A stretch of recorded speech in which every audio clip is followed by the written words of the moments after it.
Eu vou fazer uma rápida introdução e depois eu passo para você, Ludmila, para a sua apresentação. Ok. Tá? Só um minutinho.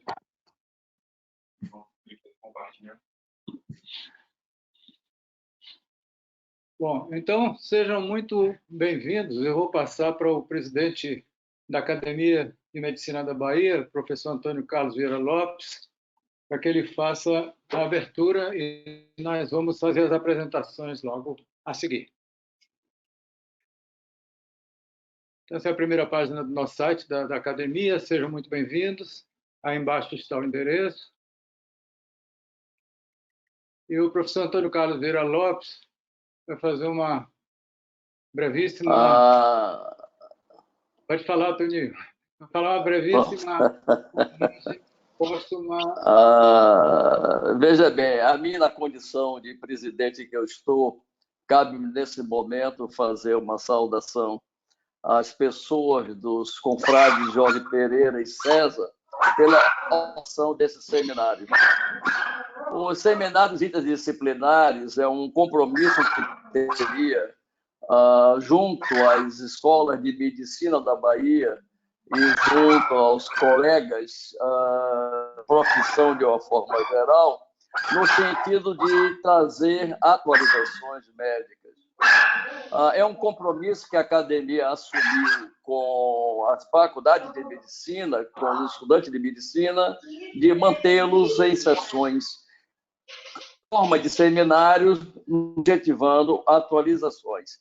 Nesse momento, eu gostaria de saudar, vendo ali a figura do meu saudoso mestre. Eu não diria saudoso, porque ele, como imortal que ele sempre foi e será, Armênia é uma pessoa que não vai sair do nosso pensamento. É alguém que, como diz o confrade Ronaldo Jacobina, se encantou.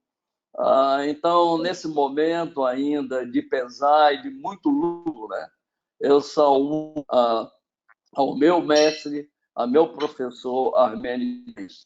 Como também eu gostaria de agradecer especialmente à professora Ludmila Najar e ao professor Carlos por aceitarem o convite da academia para participar desse seminário. Então, agradeço a vocês dois, professores de escola, da Faculdade de Medicina da USP, e para cumprimentar a todos os participantes desse seminário. Desejar um bom trabalho, tenho certeza que, ao final, todos nós teremos lucrado muito com esse seminário. Muito obrigado e sejam bem-vindos às nossas atividades acadêmicas dessa noite. Vou passar a palavra para você, Jorge.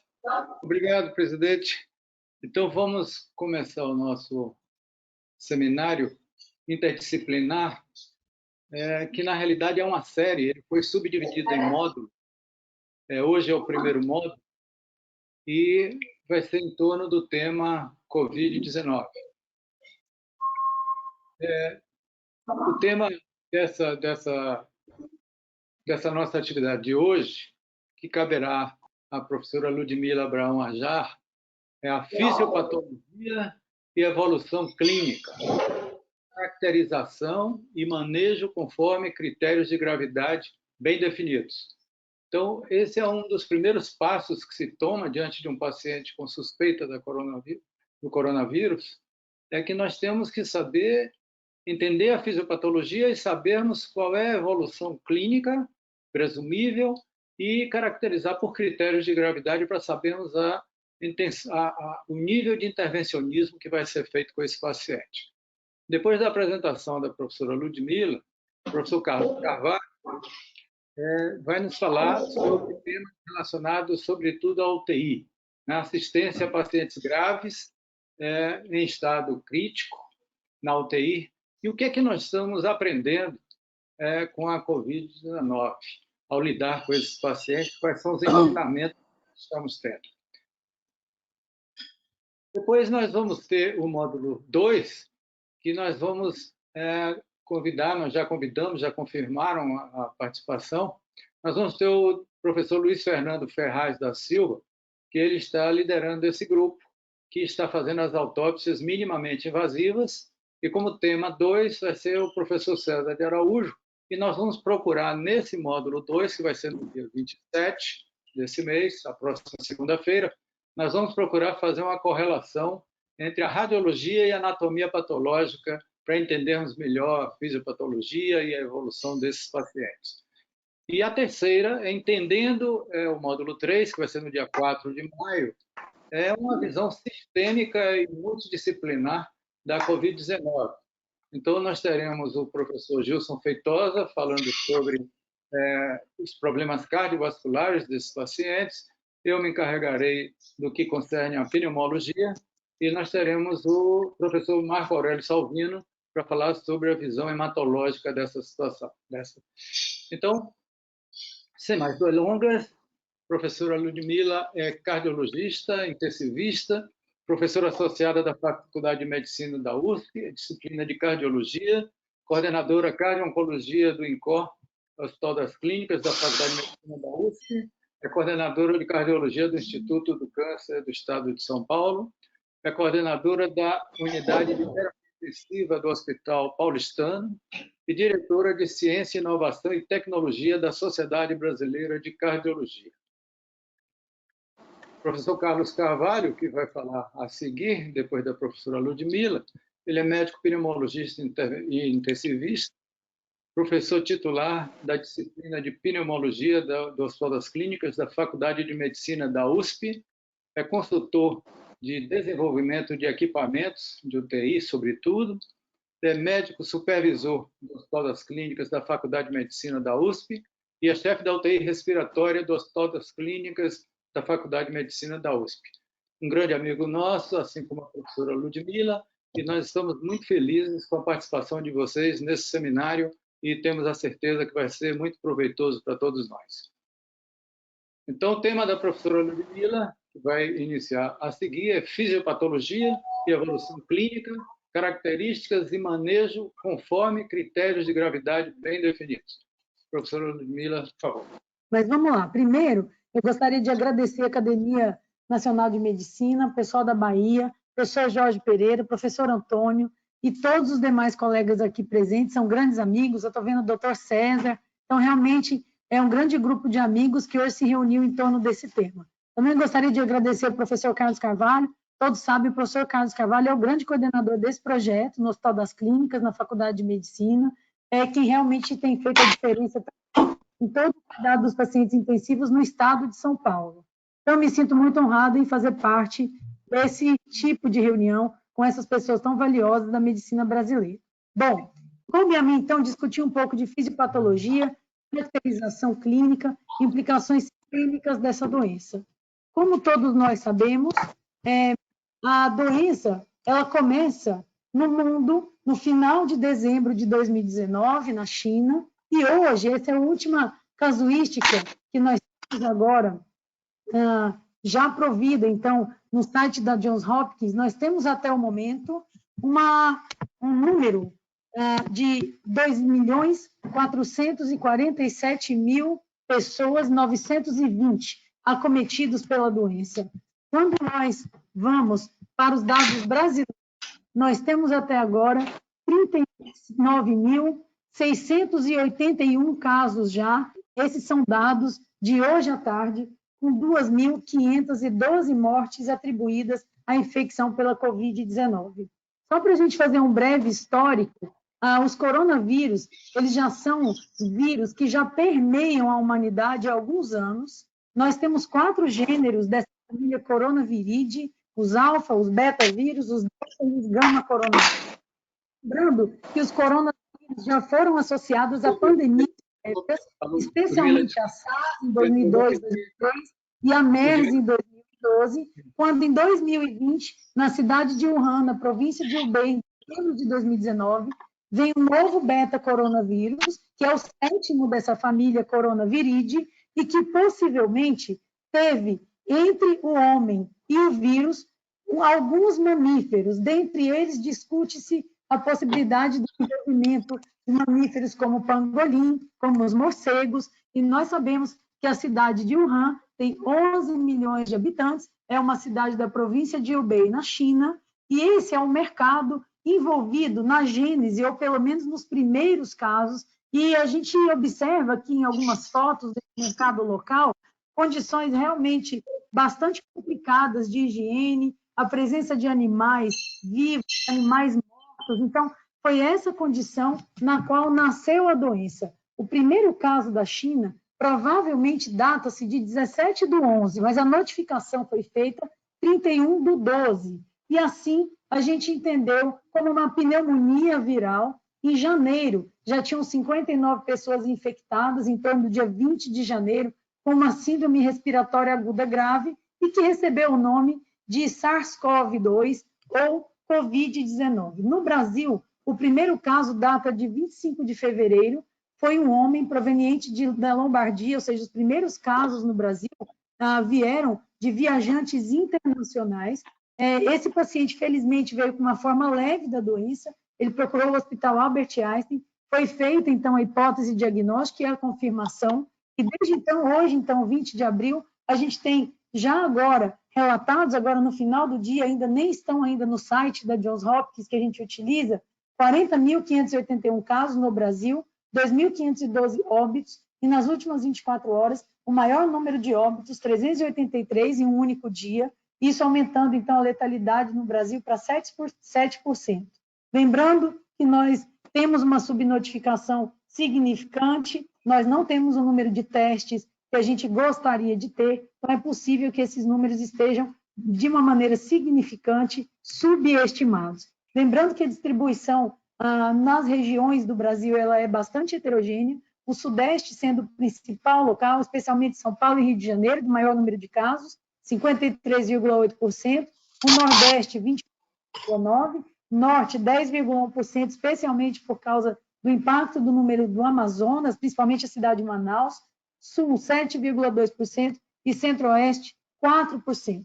A quantidade de informação referente a essa doença é uma quantidade que realmente é muito importante, o mundo todo é preocupado, os cientistas, os investigadores. Então, se nós fizermos uma pesquisa no PubMed com a palavra coronavírus hoje, nós encontramos 18.305 publicações. E cabe realmente à ciência que dê realmente importância àquilo que vai mudar a vida das pessoas e que cientificamente tem um respaldo. Essa é uma das principais publicações. Boa parte do que nós hoje entendemos dessa doença vem de descrições inicialmente da China, depois da Itália, mais recentemente dos Estados Unidos. Essa é uma casuística com 72.314 casos tratados na China. Então, é um reporte do Centro de Controle de Doenças e Prevenção da China, mostrando que, de uma maneira geral, essa doença comete qualquer faixa etária. A maior parte dos casos está entre 30 e 79 anos. E quando nós olhamos a idade, 81% dos pacientes leve da doença, sem nem sequer precisar de uma internação hospitalar ou de algum tipo de assistência médica. 14% tem uma forma necessária de internação hospitalar e 5% precisará de uma internação hospitalar em unidade de terapia intensiva, ou seja, 19% dos pacientes precisarão de assistência médica, 81% dos pacientes terão uma forma leve da doença e poderão, então, ser tratados com sintomáticos, com observação e com orientação. Esse é uma das publicações feitas há 30 dias atrás, no New England, de um grupo chinês que tentou caracterizar a forma da doença em 1.099 pacientes e em relação à gravidade. De uma maneira geral, vamos observar aqui que tem os pacientes que têm a forma grave da doença, 173, e os pacientes que têm a forma não grave da doença. De uma maneira geral, a forma grave do paciente tem a idade um pouco maior. Em relação à distribuição de sexo, predomina o homem, independente do tipo de forma. Em relação a sinais e sintomas, os sinais e sintomas mais frequentes são febre, tosse e dispneia. Isso independente da forma ou do tipo de gravidade da doença.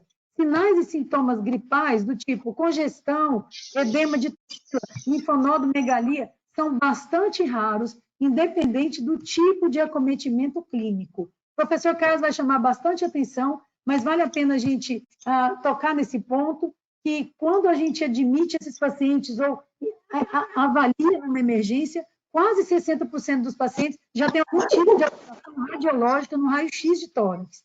E 86% dos pacientes já terá alguma anormalidade na tomografia. Em relação aos achados laboratoriais, é bastante comum a linfopenia, e ela é mais acentuada nas formas mais graves, assim como chama a atenção, os pacientes mais graves, ele tem um perfil mais inflamatório e mais trombótico, ou seja, os níveis de dímero D mais elevados, os níveis de transaminases mais elevados, assim como os níveis de desidrogenase lática, procalcitonina e proteína C reativa.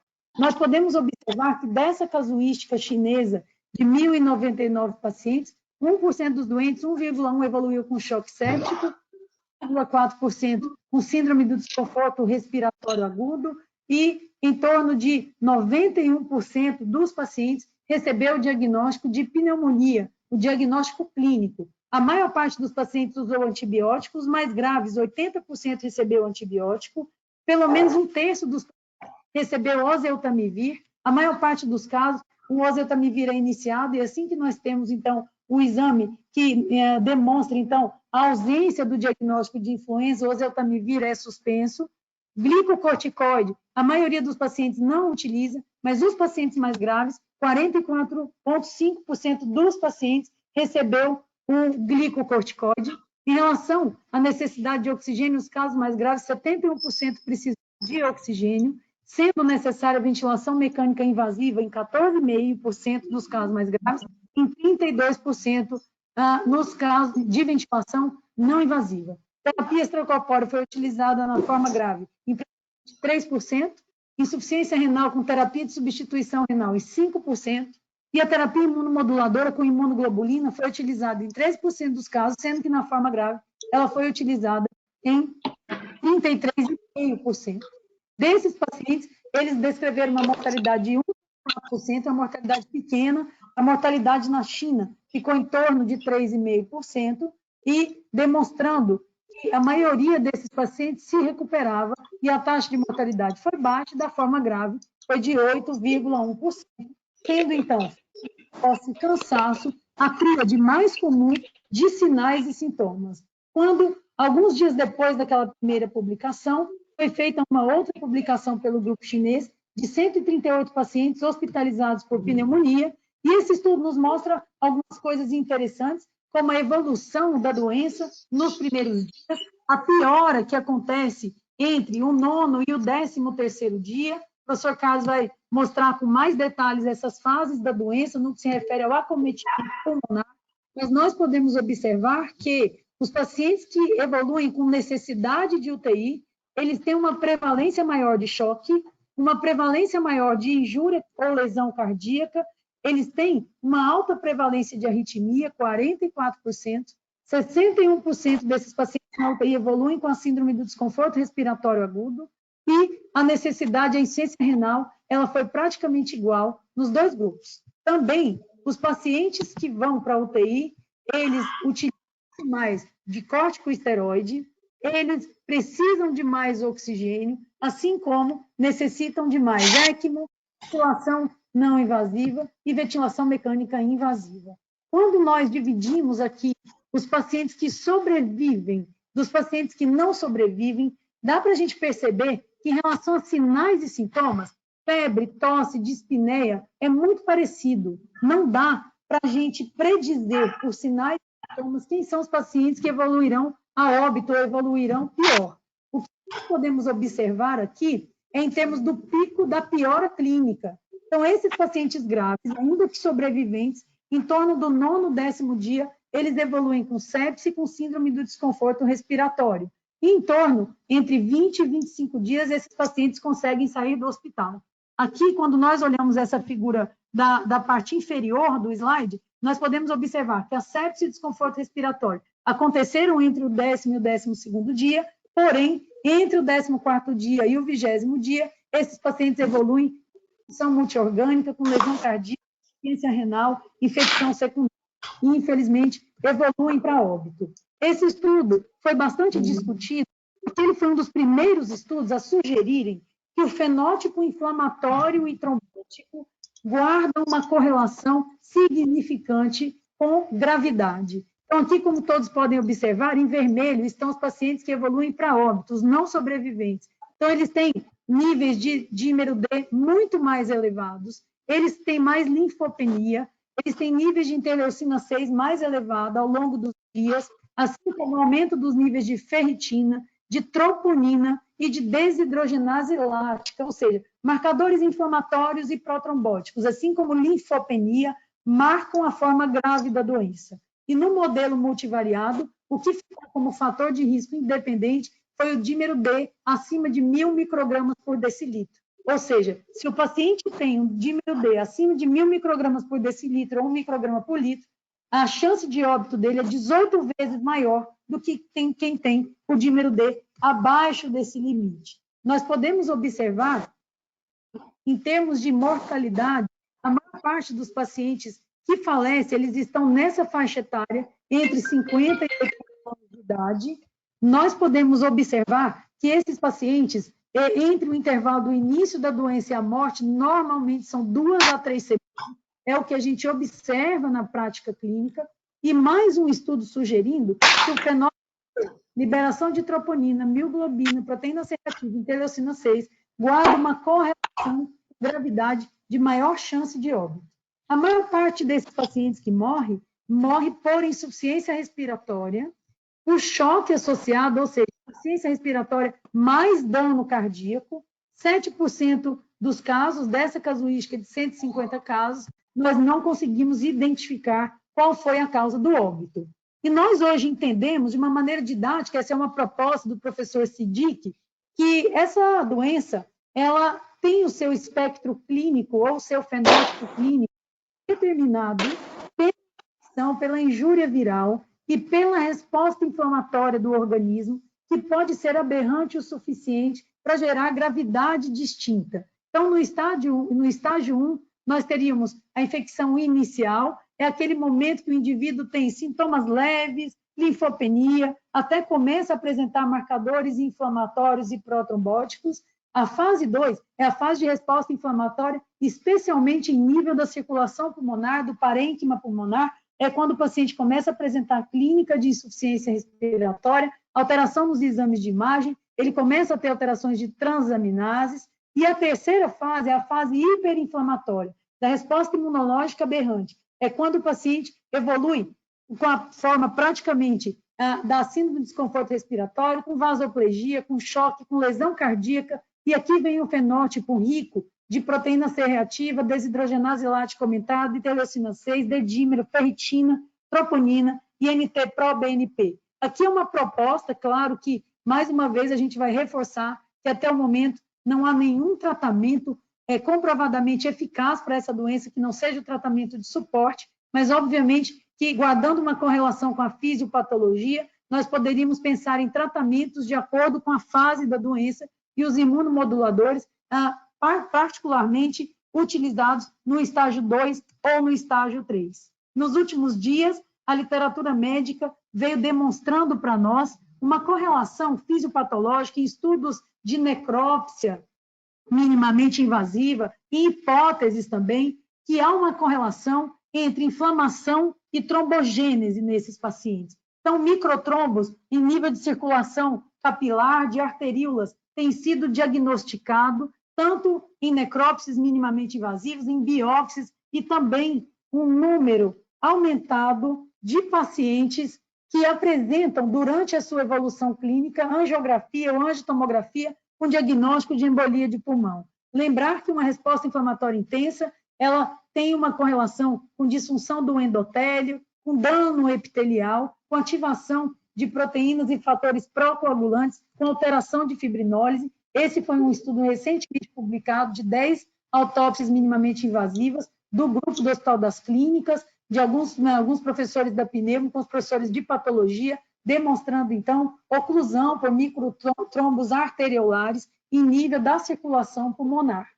Nós também vimos observando nos casos mais graves, um aumento do número de pacientes com injúria cardíaca ou com lesão cardíaca. Aparentemente, aproximadamente, 40% dos pacientes que têm a forma grave da doença, que necessitam de terapia intensiva, eles têm algum tipo de lesão cardíaca, seja lesão clínica ou um diagnóstico de uma complicação por uma alteração no exame de imagem, ou, eventualmente, apenas pela presença de um biomarcador que significa injúria cardíaca, que poderia ter várias causas, desde a injúria hipóxica até a síndrome de liberação citossinérgica, trombose, vasoespasmo, trombos macrovasculares. O que nós sabemos é que o vírus, o novo coronavírus, ele interage com o sistema cardiovascular. Por quê? Ou porque o paciente tem uma reserva cardiofuncional ruim e ele vai ter mais complicações cardiovasculares, ou por um desequilíbrio oferta-demanda de oxigênio, ou pela síndrome inflamatória, trombótica e de disfunção endotelial.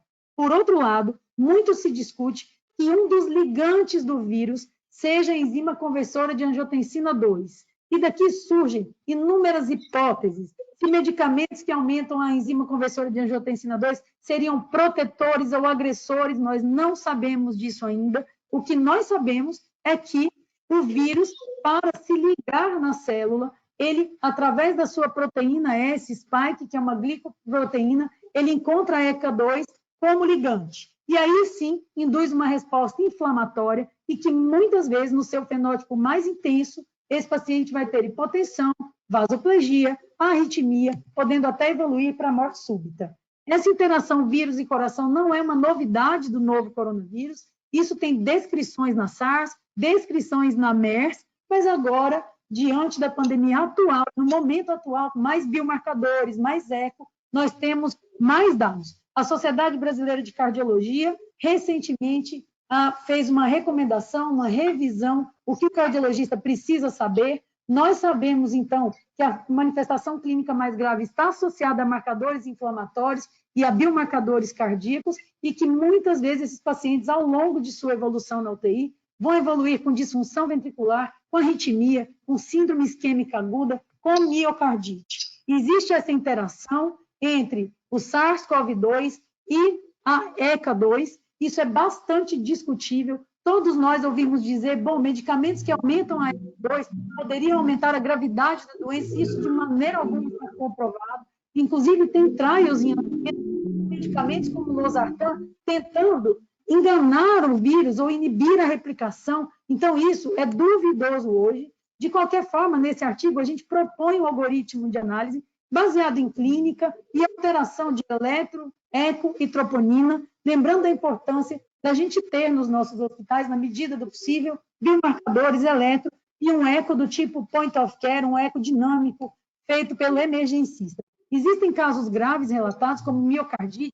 Esse é um caso que está relatado recente na revista Pediatria, miocardite grave, com choque cardiogênico, 27% de fração de ejeção, e o paciente melhorou, veja só a área cardíaca aqui da esquerda e da direita, ele melhorou após a pulsoterapia com corticosteroide e imunoglobulina, e muitas vezes você tem que lançar a mão de assistência circulatória. A Sociedade Brasileira de Cardiologia fez uma recomendação logo no início, 13 de março, pedindo que os pacientes não suspendessem as suas medicações por conta dessa discussão com a ECA2. Então, não há evidência nenhuma a respeito da associação entre o uso desses fármacos e maior risco da doença. Quando a gente fala rapidamente sobre tratamento, nós devemos lembrar que muitas das discussões que temos hoje, elas são advindas de resultados de estudos in vitro, e isso a gente tem que olhar com muita cautela. Então, essa é a questão da cloroquina e da hidroxicloroquina. In vitro, ela realmente inibe a replicação viral, tanto após a inoculação de vírus, quanto antes, ou seja, tanto preventivas quanto terapêuticas, até que nós tivemos, em 19 de março, uma aprovação para uso compassivo pelo FDA, baseado especialmente no resultado desse estudo, que é um estudo cientificamente muito discutível, muito simples, com uma casuística pequena, com um grupo controle que não era desse hospital, cujo desfecho foi a eliminação viral. E eles mostraram que a hidroxicloroquina com azitromicina estava associada há uma negativação da PCR no 6º dia, em 100% dos casos, com hidroxicloroquina apenas com 70%, e o grupo que não tomou nenhum dos dois, a maioria dos pacientes ainda eliminava vírus. Isso realmente não é suficiente para a gente trazer isso para a nossa prática clínica, de forma que a última revisão sistemática que eu tenho conhecimento sobre a cloroquina coloca claramente que o que nós temos agora são estudos em andamento ou para começar, de forma que tem 23 trials só na China, e os demais são recomendação baseada em especialistas, editorial, em consenso de experts, não havendo evidência de sua utilização. Outras medicações antivirais vêm sendo motivo de discussão. Lopinavir e ritonavir é uma combinação já utilizada no tratamento do HIV. Muitas instituições no mundo, até no Brasil, usam essa combinação. Porém, nesse estudo New England, 199 pacientes, controlado, randomizado e duplo cego, essa medicação demonstrou não ser eficaz no tratamento da forma grave da doença, em nenhum desfecho clínico, mortalidade, tempo de UTI, suporte de oxigênio. Essa é uma meta-análise recentemente publicada pela Sociedade Americana de Doenças Infecciosas, onde eles avaliam num painel muito sério, baseado em evidências, 7 recomendações de tratamento. Dentre elas, tratamento antiviral e tratamento anti-inflamatório. E quando você lê a evidência hoje não há evidência para tratamento. O recomendável é que na sua instituição, se você for utilizar um desses medicamentos, que você utilize idealmente dentro de estudo, dentro de trials, dentro de protocolo. É claro que cabe a nós, na emergência, no nosso dia a dia, rapidamente admitir o paciente grave. Esses são critérios de internação gerais, e o professor Carlos vai mostrar o do Estado de São Paulo, que foi proposto por ele, mas, de uma maneira geral, não há dúvida que nós deveremos internar na UTI o paciente com instabilidade hemodinâmica, hipotensão com necessidade de vasopressor, acidose lática, má perfusão, oligúria, disfunção orgânica, rebaixamento de nível de consciência, ou doente que persiste com hipoxemia, apesar da oferta de O2, e lembrar especialmente uma consideração dos considerados grupos de risco, os idosos, os doentes crônicos, os imunossuprimidos, os transplantados, que muitas vezes é um paciente que o nosso limiar para a internação é menor, dado o maior risco de mortalidade que esses pacientes têm. Cada hospital tem seu protocolo de admissão, de uma maneira geral é um protocolo simples, mas que avalia a inflamação, funções orgânicas e coagulação. A tomografia de tórax sem contraste em hospitais de referência está recomendada desde que o paciente tenha condições de fazer. Hoje a gente evita em hospitais que não têm um fluxo adequado. A gente está diante de uma pandemia, muitas vezes a clínica com a radiografia de tórax, com a gasometria, serão suficientes. O manejo do paciente crítico, claro que ele vai envolver um suporte ventilatório e respiratório adequado, que o professor vai falar, mas de uma maneira geral, a gente evita balanço positivo no paciente hemodinamicamente estável. Paciente em choque, nós vamos fazer provas guiadas, avaliar a volemia, idealmente com eco, com monitor de débito, quando não estão presentes, avaliação clínica e perfusão, não deixar esses doentes hipotensos, procurar descarga ventricular e, havendo indicação, a utilização da dobutamina, uma monitorização invasiva adequada, antibiótico terapia para o paciente internado é quase que uma regra, isso vai de acordo com a CCIH e com a flora local. No nosso hospital a gente utiliza ceftriaxona com ácido ou ceftriaxona com claritricina, ou também uma quinolona respiratória. Corticosteroide a gente não recomenda de uma maneira geral para todos os doentes, apenas em protocolo de... E pacientes que evoluem com choque, norepinefrina em injeção, ou que tiveram que ser adicionados vasopressina, a gente recomenda a hidrocortisona num esquema choque séptico mesmo, surviving sepsis, 50 mg IV de 6 em 6. Prevenção de úlcera de estresse, prevenção de tromboembolismo, esse é um assunto que está em franca evidência. Hoje a recomendação de uma maneira geral é prevenção. A questão de você instituir terapia é na presença de tromboembolismo ou então algum protocolo institucional. Existem alguns protocolos em andamento, instituições, do tipo, se o dímero D, se tem fenótipo de CIVD, mas isso hoje ainda não é baseado em evidências. Claro que a gente procura dieta oral ou enteral precoce, o controle glicêmico intensivo, avaliação laboratorial, discorde, falência orgânica diária, e se o seu doente está estável, evitar balanço negativo na presença do desconforto respiratório. Eu já caminho para o final da minha apresentação, lembrar que boa parte da transmissão vem ainda dos indivíduos assintomáticos, e isso num país continental com 220 milhões de pessoas com indisponibilidade de testes, para nós é bastante desafiador. Nós temos algumas perspectivas para as próximas semanas, infelizmente, elas se refletem no aumento do número de casos. Lembrar que de ontem para hoje a gente tem quase 350 mortes no único dia no país, o aumento da necessidade de UTI. Será necessária, já é necessária, uma gestão de vagas adequada, institucional, municipal, estadual, se possível, aumento da disponibilidade de testes, é necessária ainda a contenção social, uma triagem adequada é uma condição sine qua non para a gente estruturar de uma maneira mais adequada o nosso sistema de saúde, idealmente que todos contassem com um protocolo de atendimento, porque é uma situação onde há muita pirotecnia, como disse o professor Carlos num documento que ele escreveu em nome do colegiado dos professores titulares. Então, um protocolo de atendimento institucional, uma ficha que já teve a aprovação da comissão de ética para descrição desses casos, idealmente qualquer terapia nova, que o doente seja sujeito a uma pesquisa e a um consentimento. Cada vez mais importante que haja uma interação entre nós, todos os profissionais da saúde, devidamente capacitados e protegidos, e cada vez mais nossas estruturas de saúde deverão contar com a telemedicina. É isso que eu gostaria de apresentar. Mais uma vez, muito obrigada por essa oportunidade de estar com vocês. Eu vou apresentar o protocolo de atendimento dos pacientes graves com a Covid-19. Esse protocolo ele veio sendo discutido. Esse protocolo veio sendo discutido desde fevereiro. Vários colegas participaram dessa gênese desse protocolo, colegas de São Paulo, do Hospital das Clínicas. Depois, isso foi apresentado no Centro de Contingência para Controle do Coronavírus, que o governador do estado de São Paulo criou, que tem colegas de várias universidades, da Unifesp, da Unicamp, da Unesp, infectologistas, e eu sou representante da pneumologia nesse grupo. Então, esse protocolo foi validado por todos esses colegas e eu vou mostrar para vocês que nós resolvemos montar uma linha de cuidados, desde a parte inicial, onde o indivíduo está em casa e ele tem acesso a um aplicativo e acesso a um link, onde ele abrindo esse link, ele responde a uma série de perguntas e depois de responder essa série de perguntas, ele recebe uma informação. No caso aqui, eu respondi as perguntas e ele me avisa que eu estou bem, que eu posso continuar em casa.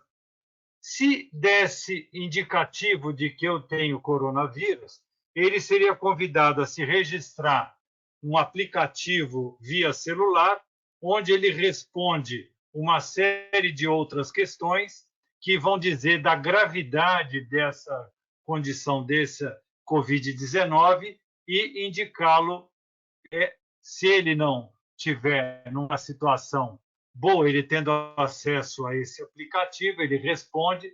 Se ele tiver numa condição boa, ele volta para casa, ele é orientado para voltar para casa.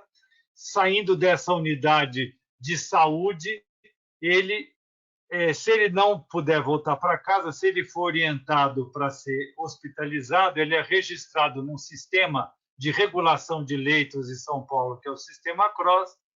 Aí ele é orientado, se não for muito grave, para ir para um hospital, para um leito de isolamento, ou, se ele for mais grave, ele vai para um leito de UTI. Desse leito hospitalar, se ele piorar, ele vai para a UTI, e ele estando na UTI, se ele melhorar, ele volta para esse leito hospitalar, e daqui ele pode ter alta, e ele vai ser acompanhado durante até 12 meses para ver se ficou com alguma sequela da Covid-19. Um outro desfecho possível é ele vir a evoluir para a morte, e aí ele vai ser submetido a uma necrópsia minimamente invasiva.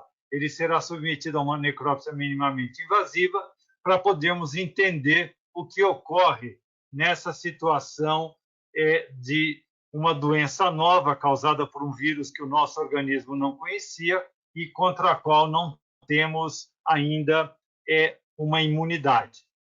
Bom, se ele vai para UTI, se ele é indicado para ir para UTI, ele é colocado sob catéter nasal de oxigênio, 2 a 3 litros por minuto, e o fluxo de oxigênio pode ser elevado até 5, 6 litros por minuto. E o alvo de saturação esperada pela oximetria é um alvo de saturação de 90% a 95%.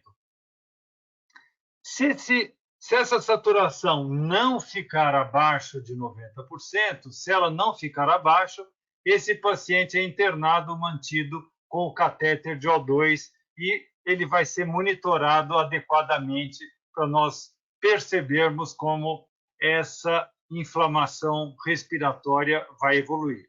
Se, por outro lado, ele estiver abaixo de 90%, se essa resposta for sim, e ele tiver algum dado sistêmico, como alteração do estado de consciência, alterações hemodinâmicas, ou essa hipoxemia for muito intensa, ele é imediatamente intubado e deve ser colocado numa ventilação mecânica invasiva protetora, que eu vou apresentar para vocês na próxima diapositiva.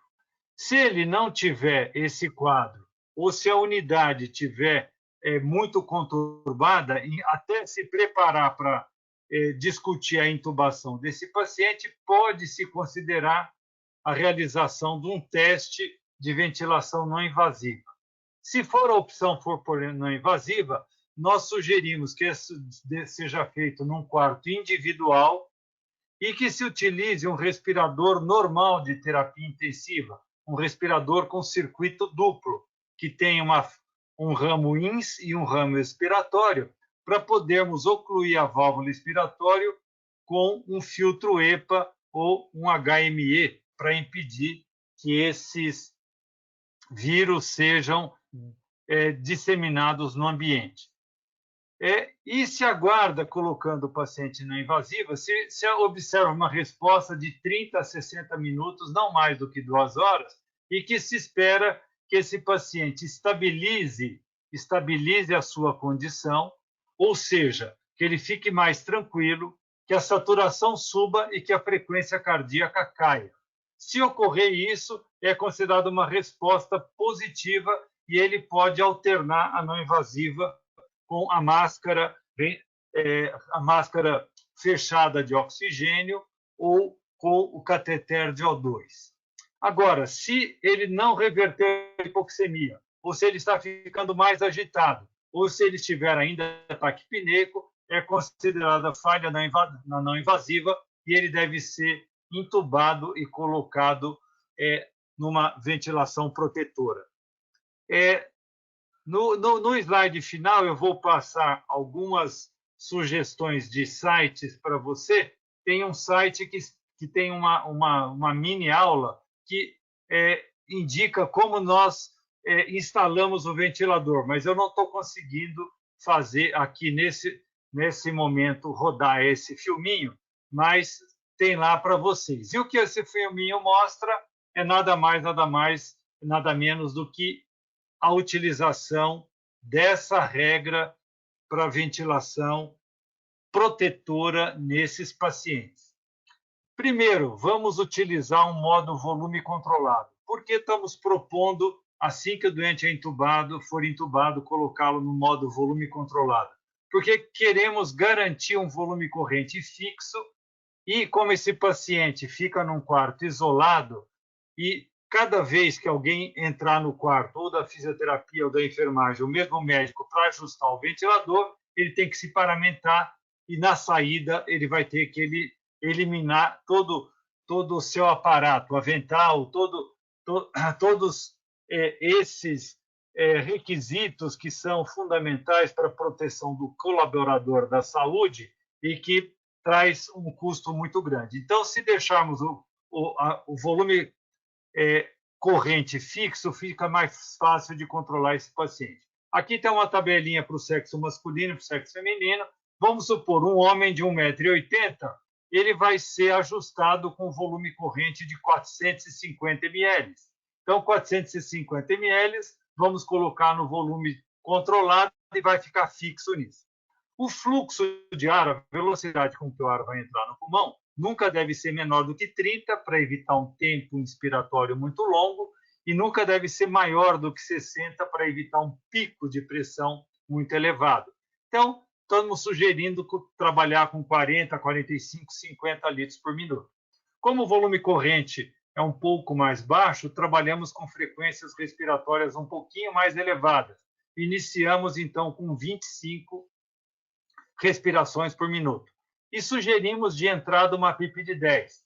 Essas sugestões dessa técnica de ventilação, como eu disse para vocês, foi uma sugestão discutida internamente pela nossa equipe do HC, mas também levando em conta o que os colegas do Canadá, da China e principalmente da Espanha e da Itália já tenham passado por esses testes de técnica de ventilação. Então, optamos por, nesse momento, fazermos essa sugestão. Então, a PIP inicial em 10 centímetros de água. Quando o paciente é entubado, ele é colocado com uma concentração máxima de oxigênio, ou seja, a FO2 é de 1, 100% de oxigênio no ar inspirado. À medida que ele for entubado, vamos observando a saturação na oximetria de pulso e vamos baixando a cada 30 segundos, 1 minuto. Se ele estiver saturando acima de 95%, baixamos para 90%, passado mais 30, 40, 60 segundos, e ele continuar acima de 95%, baixamos para 80, 60, 80, 70% e vamos tentar chegar a 60% de FO2. Então, essa é o nosso alvo nesse momento, tentar ficar com uma PIP de 10 e um FO2 de 60%. Se o paciente, nessa situação, com essa frequência, com esse volume corrente mais baixo, ele começar a ficar agitado, brigando com o ventilador, então considere o uso do bloqueio neuromuscular até 2 dias, mais ou menos, muitas vezes é necessário. Bom, então o paciente, vamos supor que nós conseguimos reduzir a FO2 para 60%, mantendo a PIP em 10. E vamos olhar aqui o nosso alvo de saturação. Pela oximetria, ele deve estar entre 90% e 95%. Entendido isso, nós vamos caminhar agora nessa tabelinha. Se ele estiver acima do alvo, nós vamos caminhar para a esquerda. Se ele estiver abaixo do alvo, de 90% a 95%, nós vamos caminhar para a direita. Então, eu vou detalhar isso nas próximas diapositivas. Então, veja aqui, o paciente está com uma FO2 de 0,6, 60%, na PIP de 10 e está saturando os 97, 98. Eu vou caminhar para a esquerda. Eu vou manter a FO2 e vou baixar a PIP para 9. Manteve-se acima da saturação alvo. Eu vou manter agora a PIP em 9 e baixar a FO2 para 50.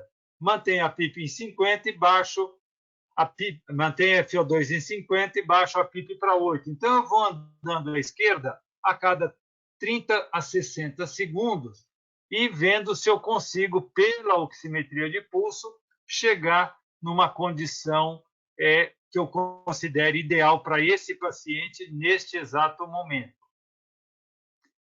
Obtive aqui essa duplinha, ficou a melhor para mim. Eu vou aguardar 30 minutos e vou coletar agora sangue arterial para um exame de gasimetria para avaliar o pH e o PCO2. Na outra hipótese, que ele veio para o lado, ele não atingiu a saturação alvo, ele veio com a saturação abaixo de 90% nessa dupla, 60 de FO2 e 10 de PIP, eu vou começar a caminhar à direita. Bom, então, quando entramos na zona vermelha que o Marcelo estava comentando, ou seja, nós temos uma PIP maior que 12. Nós estamos numa situação de uma PIP maior que 12 com uma saturação baixa, num paciente que eu já vou subindo a saturação, podendo chegar até 100% e não conseguindo um resultado adequado. Então, nós vamos fazer uma mini titulação de PIP. Eu cheguei lá na minha PIP de 20, olhei a pressão de platô após uma pausa inspiratória de 2 segundos, atingi um pico, desceu para um platô. Eu vou olhar o platô de pressão, imaginando que ela está representando a pressão alveolar. Eu vou subtrair essa pressão de platô de 20, eu vou obter uma pressão de distensão, também conhecida por driving pressure. Aí eu vou reduzir agora de 20 para 18 a PIP, vou observar a pressão de platô depois da pausa de 2 décimos de segundo, vou subtrair esse platô do 18 e eu vou obter uma outra driving pressure, outra pressão de distensão. Se ocorrer uma diminuição da driving pressure com a redução da PIP, eu vou interpretar que essa PIP de 20 estava sobredistendendo os alvéolos, estava deixando os alvéolos muito cheios de ar. Então, como diminuiu, eu vou baixar agora a PIP de 20, de 18 para 16. Vou avaliar a pressão de platô, vou fazer o delta entre o platô e a PIP e vou obter uma outra pressão de distensão. Vamos imaginar que caiu mais ainda a pressão de distensão. 20 era muito, 18 ainda era muito e 16 está ficando num nível melhor. Eu estou conseguindo acomodar aquele volume de ar que é fixo do volume corrente, gerando uma distensão menor de pressão. Agora, então, eu vou diminuir para 14. Diminuir para 14, a pressão de platô ela caiu mais ainda, então eu fiz a diferença entre o platô e a PIP e eu tenho uma pressão de distensão no mesmo nível que a anterior. Como eu estou observando sinais positivos, eu vou reduzir mais. Eu vou reduzir de 14 para 12. Quando eu reduzir para 12, a pressão de platô subiu e o delta de pressão se elevou, indicando que, a partir de agora, essa pressão de distensão está maior do que na situação anterior. O que deve ter ocorrido aqui é colapso dos alvéolos. Enquanto nessa fase estavam os alvéolos sobredistendidos, nessa fase os alvéolos estão colabados. E se eu nem preciso descer mais, porque se eu descer mais, eu vou ter mais colapso, a pressão de distensão vai ficar maior ainda. Então, com essa manobra de mini ajuste da PIP, com essa reajuste aqui, reduzindo progressivamente a PIP, ela rapidamente me aponta uma situação melhor, uma pressão melhor para eu trabalhar. E eu vou escolher a menor PIP que deu a menor pressão de distensão. A menor PIP que deu a menor pressão de distensão é a PIP que eu vou escolher. Então, de novo, eu vou até 20, porque eu desci até 10, vou até 20, deixo 30 segundos, 40 segundos em 20, olho a hemodinâmica e volto para a PIP de 14. E agora eu vou manter meu paciente nessa PIP de 14.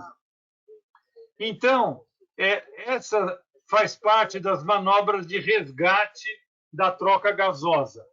Eu vou realizar essas manobras de resgate quando eu entrar na faixa, aquela faixa vermelha da relação PIP-FO2, ou quando o meu paciente estiver com um platô muito alto, ou com volume corrente muito alto, ou com a pressão de distensão muito elevada, ou com uma acidose respiratória muito grande, mesmo numa frequência de 35, ou quando eu estiver começando a precisar de PIPs acima de 12, 13, 14 centímetros de água.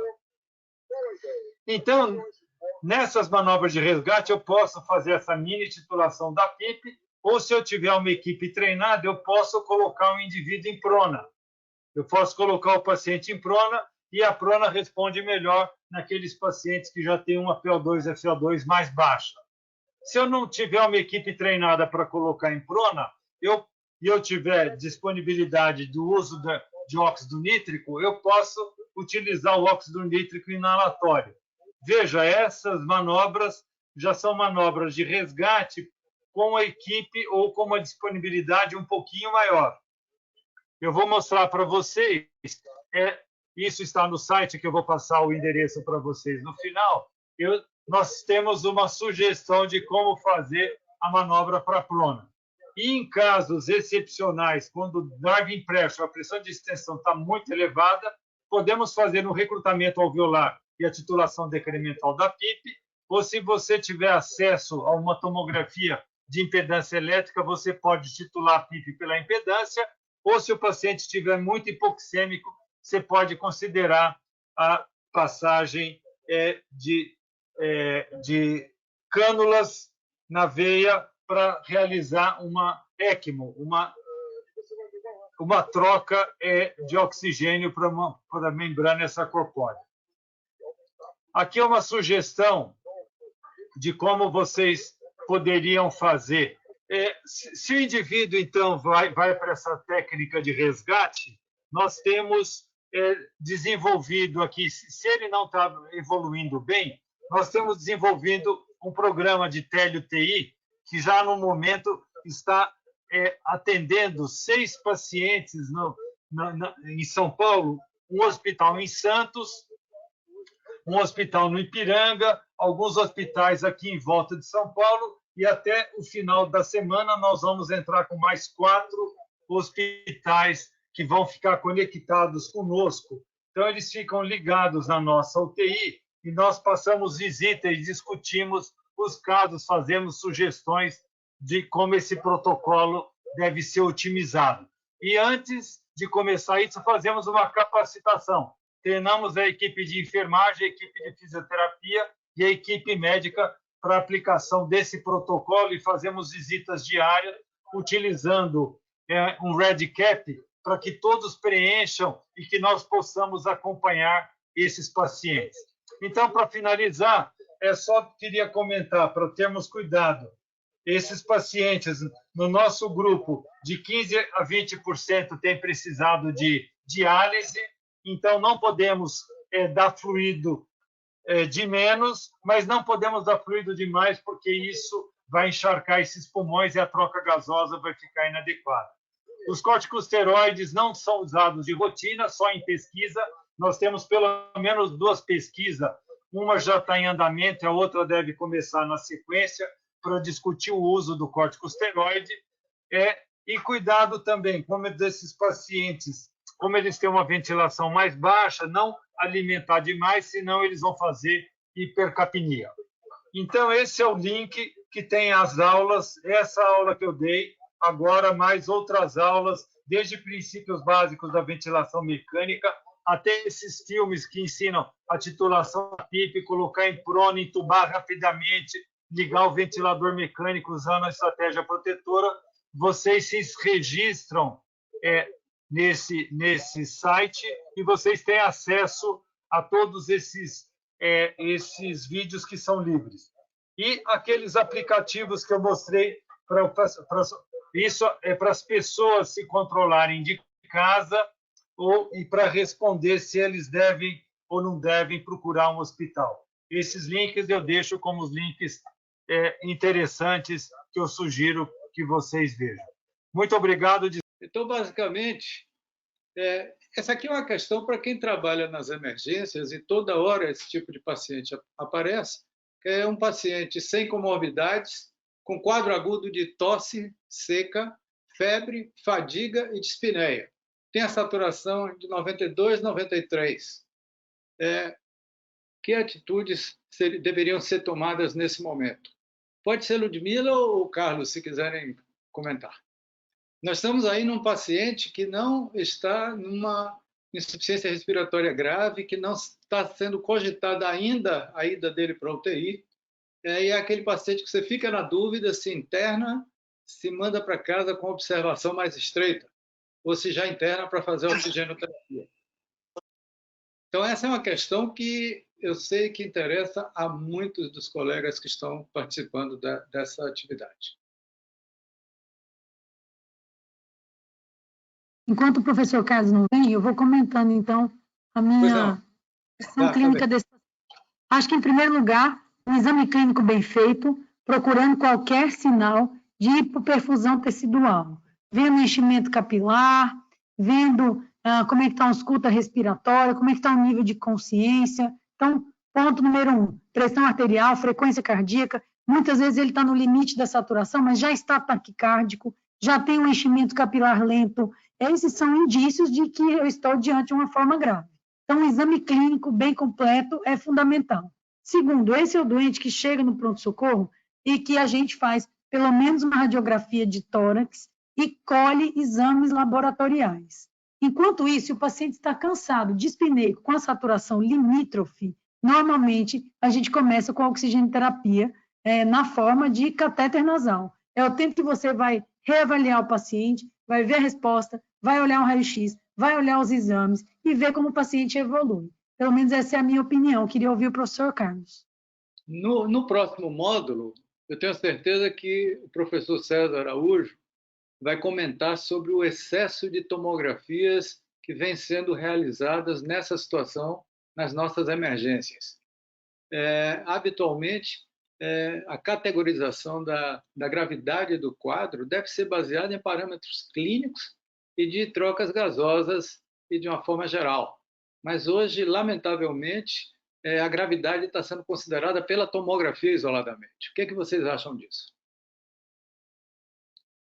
Olha, eu acho que diante do nosso início, nós não tínhamos teste, muitas vezes, ainda a gente com dúvida diagnóstica, a tomografia estava meio que servindo para diagnóstico. Hoje nós sabemos que ter a tomografia à mão é fantástico. Saber qual é a porcentagem de pulmão acometido, se é 25%, se é além de 50%, isso denota gravidade. Mas, mais uma vez, lembrar que a tomografia, isoladamente, não indica internação. Eu também não preciso fazer uma tomografia para internar o doente. Se o meu doente está limítrofe de oxigenação e está sintomático, esse doente vai ficar internado com uma avaliação radiológica, raio-x de tórax, exame de sangue, avaliação clínica, eventualmente uma gasometria arterial, que também a gente não faz para todos os doentes, mas a tomografia, ela não tem que ser feita para diagnóstico. Agora, o seu serviço é um hospital referência, um hospital de campanha, ou você tem um tomógrafo dedicado, a tomografia te auxilia muito a analisar a gravidade do acometimento, vai te ajudar, muitas vezes, se não tem impedância elétrica, como tem o HC, a auxiliar na forma de ventilar esse doente, entender se a forma é heterogênea, se eu tenho mais doença periférica, que se eu já tenho muita consolidação, mas ela não é necessária, e também eu acho que diante de uma pandemia, num país tão grande como o Brasil, a tomografia não tem que servir como ferramenta diagnóstica. Eu queria, Ludmila, dentro do seu comentário, nesse caso que foi apresentado, duas situações, pelo menos no nosso protocolo. A resposta que esse paciente vai ter ao catéter de oxigênio que você vai usar. Você falou em oxigênio. Se esse paciente tiver uma boa resposta ao oxigênio, mantendo a saturação aí para 94%, isso é um critério de melhor perfil desse paciente, do ponto de vista de gravidade, de evolução.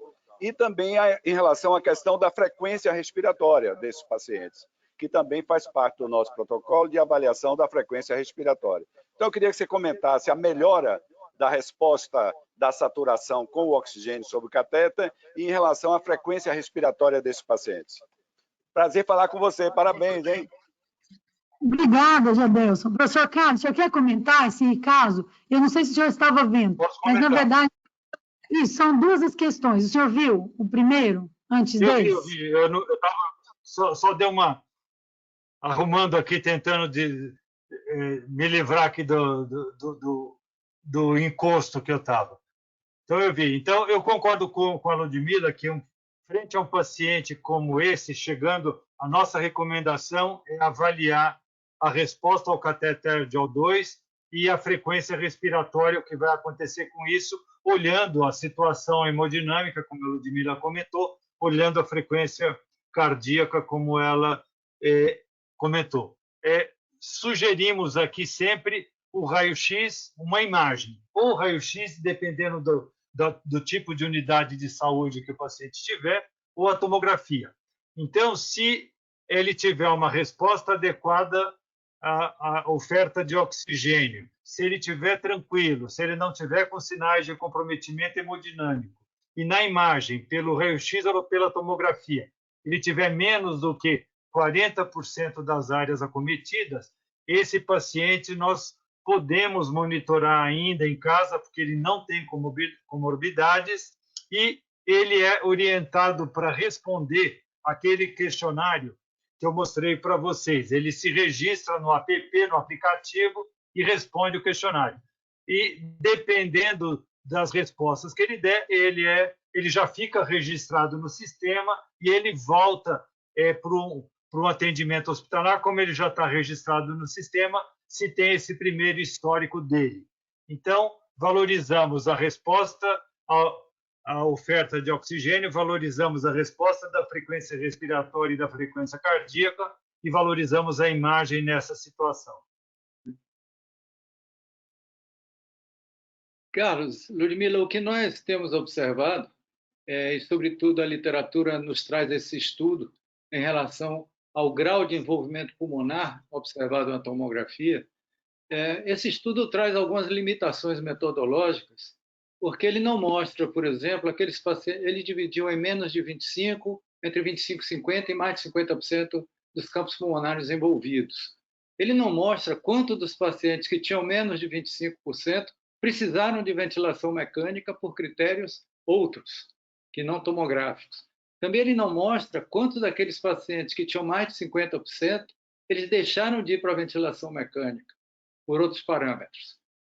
Então, eu vejo que há um exagero na solicitação. Eu entendo que aquele paciente que está piorando, sobretudo se for uma piora súbita, ou se houver, digamos, indicações de que possa estar havendo alguma complicação, ele precisará, sim, de uma tomografia, e muitas vezes a tomografia mostra alguns achados que a radiografia não mostrou.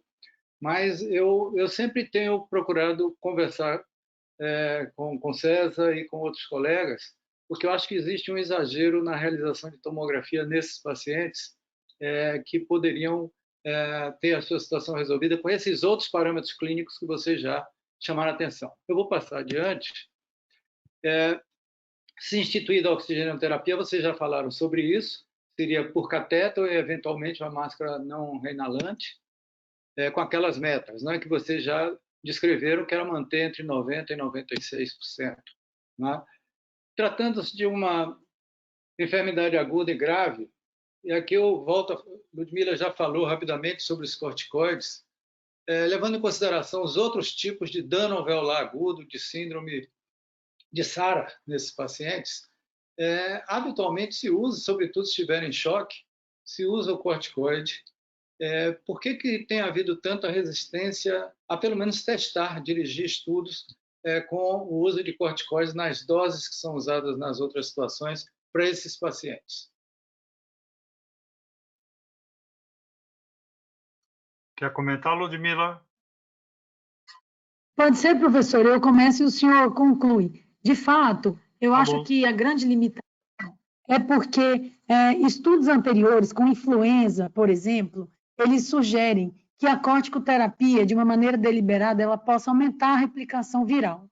Em relação à síndrome do desconforto respiratório agudo, por outras causas, é muito controversa a utilização dos corticosteroides. Tem alguns estudos que têm desfecho clínico com melhora, outros estudos não. Então, é um assunto controverso. Nessa doença, as recomendações internacionais, até da OMS, é que a gente não deveria usar em ampla escala. O que o professor Carlos determinou no HC é o que está sendo recomendado. É o seguinte, você tem choque, você vai usar hidrocortisona, porque está comprovado no choque, pelo menos nos 2 estudos do ANAMI, que a hidrocortisona modifica o prognóstico para melhor no choque séptico. Quando se trata da síndrome de desconforto respiratório, muita gente tem falado, olha, na minha experiência, mas é aquela velha história. Nós não temos ainda estudos nesta específica doença. A gente tem análise de subgrupo. Tem uma análise de subgrupo de um estudo do JAMA, um estudo chinês, que os 84 pacientes que usaram o esteroide tiveram uma melhor progressão, tiveram, inclusive, menor mortalidade, mas é uma análise muito pequena. Então, o que o professor Carlos determinou no HC, que a gente não usasse de uma maneira deliberada e, se possível, fazendo parte de estudos. E aí, hoje, existem alguns ensaios clínicos no Brasil em fase inicial de recrutamento. Então, esse é um ponto. Mas eu acho, o professor vai poder confirmar isso, não está errado. Se o indivíduo evolui com síndrome de desconforto respiratório grave ou vai para ventilação mecânica, a utilização de metilprednisolona, meio miligrama quilo dose, de 12 em 12, num curso pequeno de 5 a 7 dias. Mas, de novo, não é respaldado baseado em evidências. Professor? Carlos. Eu concordo bastante aí com o que a Ludmila colocou. A grande discussão aí para não usar o corticoide é muito baseado no resultado ruim que se obteve nas outras pneumonias virais, né? Agora, tanto os dados da necrópsia minimamente invasiva que nós já temos visto nos nossos pacientes, nós temos encontrado alguns deles numa fase proliferativa, não na fase aguda, muito aguda da doença, na fase proliferativa, onde já existe um tecido de granulação rearranjando ali dentro dos alvéolos, e que isso leva, muitas vezes, na imagem, uma imagem de um padrão pneumonia organizante na tomografia ou na radiografia, ou uma imagem de consolidação. Nessa fase, os pacientes ainda estando hipoxêmicos, eu acredito que os pacientes se beneficiariam. Então, está finalizando um estudo que estão participando vários hospitais e várias UTIs pela rede BRICNET da AMIB, usando dexametasona. E nós estamos com um estudo para ser aprovado com o uso de metilprednisolona nesses pacientes, nesse subgrupo de pacientes, onde a infecção já está mais controlada, ele mantendo um status inflamatório e com sinais de organização no alvéolo. Então, acho que essa população pode se beneficiar mais e isso vai ser o alvo do nosso estudo. Perfeito, Carlos. Bom, haveria diferença significativa entre a complacência pulmonar de pacientes com a Covid-19 e as outras formas de dano alveolar difuso? E, se positivo, quais são as implicações para a ventilação mecânica? Veja, isso é bastante interessante, é bem diferente o que nós temos observado comparando a síndrome de desconforto da Covid-19 com as outras situações que levam a dano alveolar difuso e um quadro mais amplo nos pulmões pós-sepse e pós-pneumonias extensas. Na Covid-19, nós temos múltiplos quadros focais. A Ludmila chegou a mostrar algumas tomografias, eu tenho certeza que você, o César e os outros colegas têm visto esses quadros focais, até muitas vezes meio arredondados da infiltração dos pulmões, das opacidades pulmonares. Em volta dessa região inflamada, nós observamos alvéolos e unidades alveolares bastante preservadas. E tanto que, na mecânica, comparando a mecânica da síndrome de desconforto respiratório de outras causas, normalmente nós observamos uma complacência abaixo de 30 e nas formas mais graves abaixo de 20. Nesses quadros de Covid-19, normalmente a complacência está acima de 40. Então, a distribuição do ar é de uma maneira diferente. Por isso, os níveis elevados de PIP muitas vezes não trazem vantagem para esses pacientes, porque eles sobredistendem os alvéolos, comprimem os capilares alveolares e acabam empurrando o sangue para as áreas comprometidas. Então, por isso que naquela mini titulação da PIP, a gente muitas vezes acaba observando que se você usar aquela tabelinha de PIP FO2, você acaba trabalhando com PIPs exageradamente elevados. E as áreas de colapso não são muito grandes nesses pacientes, numa forma inicial, diferente de quando eles infectam secundariamente, e isso é uma complicação que não é incomum, e se essa infecção causar uma alteração mais difusa da permeabilidade, eles podem ter um quadro de síndrome de desconforto com complacência mais baixa. Mas nos primeiros 7 a 10 dias, o que temos visto é uma complacência bastante razoável, bastante preservada. Jorge, eu posso fazer uma intervenção em cima dessa pergunta? Uma pergunta em cima dessa aí. Professor Jadelson Andrade, é sabido que esses pacientes, muitos desses pacientes, evolui com esse dano miocárdico, que a professora Ludmila colocou muito bem, e alguns desses pacientes evoluem com disfunção ventricular esquerda, levando à congestão pulmonar. Como é lidar nesse aspecto na ventilação mecânica de pacientes com esse status inflamatório pulmonar alveolar e ainda associado à congestão pulmonar em pacientes que desenvolvem disfunção ventricular esquerda? Veja, depois a Ludmila complementa, mas na nossa impressão, no nosso acompanhamento de algumas dezenas de pacientes, aí, nesse momento, uma disfunção ventricular esquerda a esse nível, nós não temos visto numa frequência muito grande. Quando isso ocorre, se você imaginar que você tem uma alteração da permeabilidade da microcirculação pulmonar, evidenciada pela presença do dano alveolar difuso, pela presença de líquido nos alvéolos e de células dentro do espaço alveolar. Se numa situação de uma pressão capilar de 12, 14, 15 já é suficiente para extravasar, se essa pressão sobe de 18 para 20, para 22, nos casos de disfunção ventricular mais grave, o extravasamento vai ser muito maior ainda. Então, as consequências vão ser muito maiores. Numa situação como essa, muitas vezes, a pressão expiratória positiva pode diminuir a pós-carga do ventrículo esquerdo, pode diminuir a pré-carga do ventrículo direito, e esse paciente pode até ter uma melhora hemodinâmica e, consequentemente, isso vai trazer uma melhora respiratória. Ludmila? Outra coisa, professor Jadelson, a gente tem visto isso mesmo acontecer. Interessante que a maioria dos pacientes que vai para a UTI tem troponina alterada, ou seja, ele é mais inflamado, ele é mais grave, e não necessariamente eu tenho uma causa de isquemia miocárdica aguda de origem obstrutiva. A gente tem visto isso, mas o mais interessante é titular PIP, ver a evolução do doente com o ultrassom à beira do leito, com o eco. Então, se nas instituições da gente a gente tem a possibilidade de ter um eco dinâmico, isso ajuda muito, né, professor Carlos? Com certeza ajuda, só lembra que o eco ele é muito bom para ver a parte do pulmão, não para o coração. O eco para o coração já é consolidado, mas o eco para o pulmão tem que lembrar que ele é muito bom para ver a telectasia que se desfaz, mas ele não vê sobredistensão.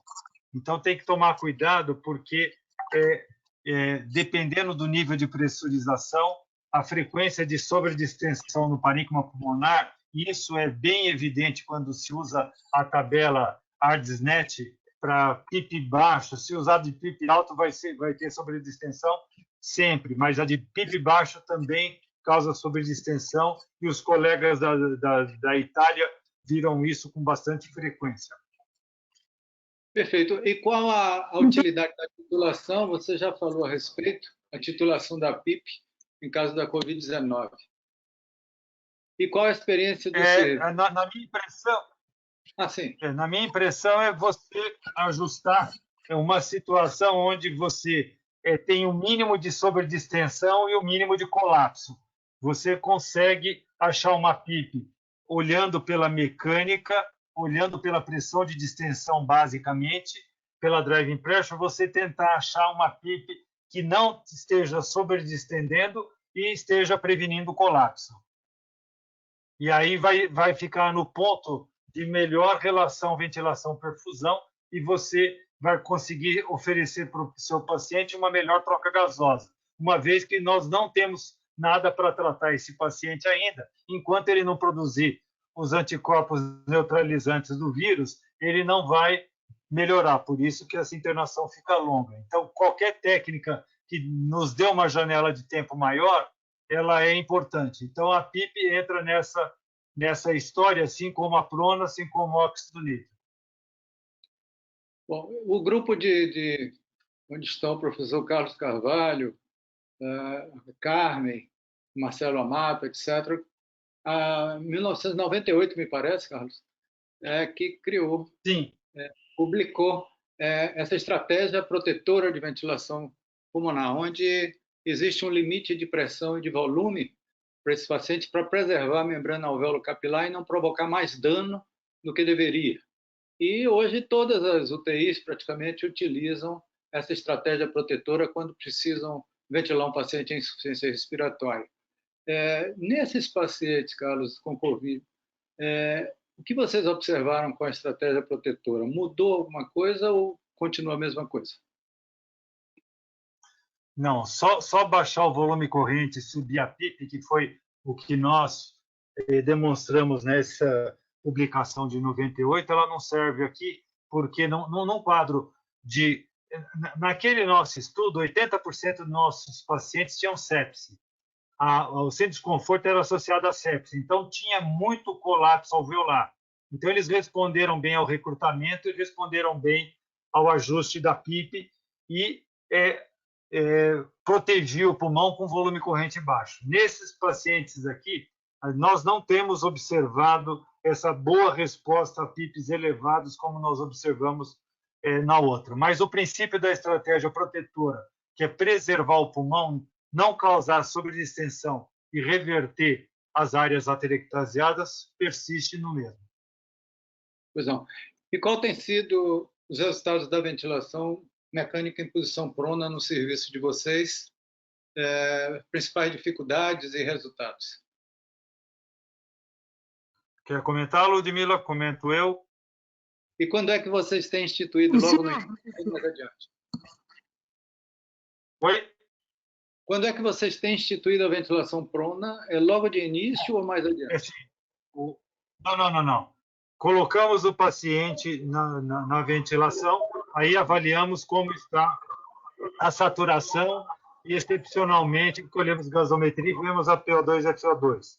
Se a PO2 e a FO2 estiver baixo, a saturação não estiver dentro do alvo e nós tivermos que caminhar naquela curva para a direita, ou seja, o paciente começa a precisar de uma PIP acima de 12, acima de 80% de saturação, e ele não está conseguindo saturar pelo menos 90% na oximetria de pulso, esse paciente é considerado para prona ou para aquela mini titulação da PIP. Às vezes colocamos o doente em prona como primeira medida e fazemos essa titulação da PIP com o paciente já em prona.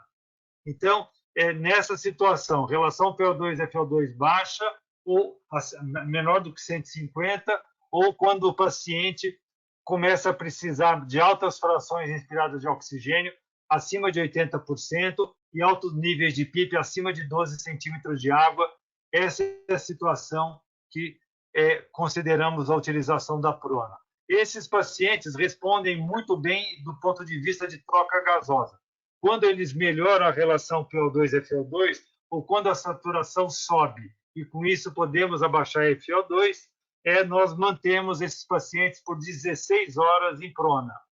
E depois, obviamente, despronamos e reavaliamos nas horas seguintes. A prona só vai ajustar o ar chegando em locais que está passando sangue. Então, a melhora é uma melhora na troca gasosa, porque ajusta o VQ, e você ganha um tempo,